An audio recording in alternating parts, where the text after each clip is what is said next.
Bonjour à tous et bonjour à toutes, bienvenue dans cette nouvelle petite chronique du jugement dernier avec Nathan Yes. et moi-même. Et nous allons vous parler de Game of Thrones.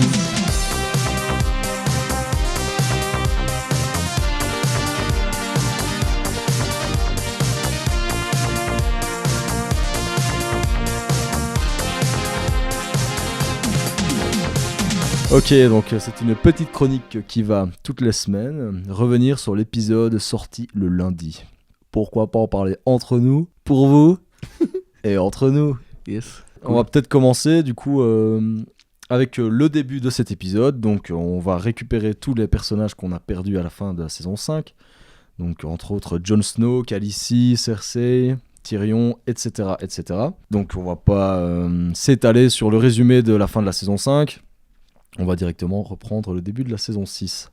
Yes. Donc moi j'ai un petit avis là-dessus, c'est le fait que, enfin c'est un point négatif, c'est de récupérer presque dans le mouvement, dans l'action, tout ce qui s'est passé à la fin de la saison 5, sans vraiment laisser un peu de temps, alors que je trouve que dans les saisons ultérieures, genre là, c'est peut-être remonté loin, mais la 1, 2, 3, il me semblait, qu'il laissait un peu plus de temps entre les saisons. En gros, il y a des ellipses. Et j'aimais bien les ellipses au niveau de la narration de l'histoire. Et le fait qu'on s'attardait plus sur des parties du scénario et sur certains personnages. Comme ça, on laisse le temps avant de redécouvrir d'autres personnes et on a tendance à oublier un personnage pour le récupérer ensuite. Je donne l'exemple de Arya. Je trouve que, par exemple, l'histoire de Arya est hyper intéressante.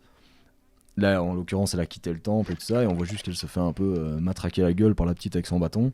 Mais je trouve qu'on aurait pu se permettre de la récupérer plus tard, vu que de toute façon, il y a une petite ellipse. Elle a quitté le temple.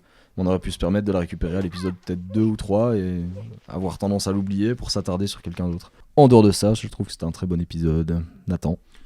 Oui, ben moi j'ai un contre-avis parce que voilà, moi je suis un peu content qu'on les retrouve tous en fait dans cette introduction, donc dans ce premier épisode.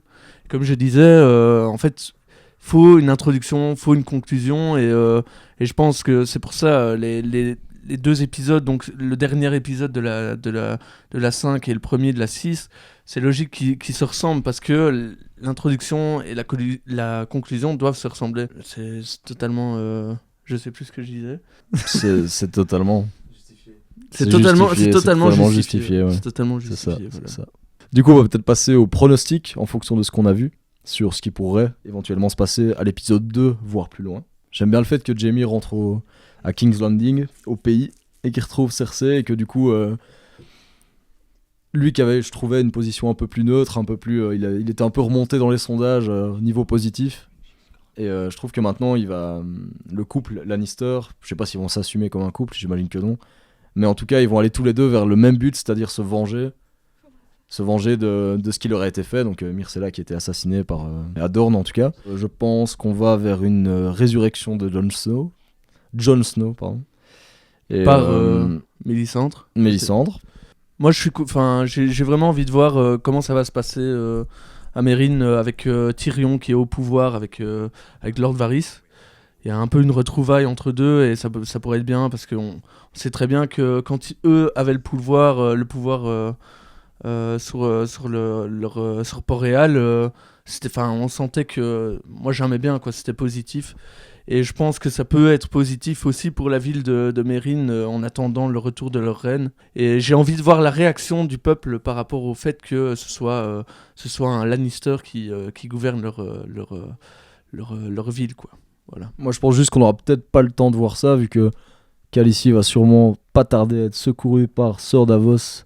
Ensuite, fin de l'épisode, donc ce dernier plan sur Mélisandre, plus vieille que jamais, oui. Plus bonne que jamais. Donc on voit Mélisandre retirer son collier, elle est devant un miroir et elle retire son collier et au final elle devient toute vieille, toute décrépite. Et donc on se demande si elle va se sacrifier pour sauver la peau de Jon Snow. Exactement, moi je pense que ça tend vers ça. C'est notre ami Nico qui nous disait que du coup... elle pourrait vouloir se racheter de la faute qu'elle aurait commise avec la fille de Stannis. Le sacrifice n'a pas marché et que du coup, ce pendentif qui lui servirait de pouvoir de sorcière et entre autres d'apparence jeune, pourrait servir de sacrifice de elle pour la vie de Jon Snow qui va sûrement apporter beaucoup à l'histoire de Game of Thrones. Moi je ne pense pas qu'elle va se sacrifier. Je pense qu'elle va nous montrer d'autres pouvoirs qu'elle a et qu'elle n'a pas encore dévoilés. Et que grâce à ça, elle pourra sauver Jon Snow. Maintenant, la voir partir sacrifier directement, je ne sais pas. Ça me semble bizarre. Ça me semble net et sans bavure et un peu facile. C'est ainsi qu'on vous quitte sur ce... Bah voilà, c'est juste un petit résumé de l'épisode et nos pronostics à nous. On vous dit donc à la semaine prochaine pour l'épisode 2 de la saison 6 de Game of Thrones, sûrement avec d'autres intervenants. Excellent.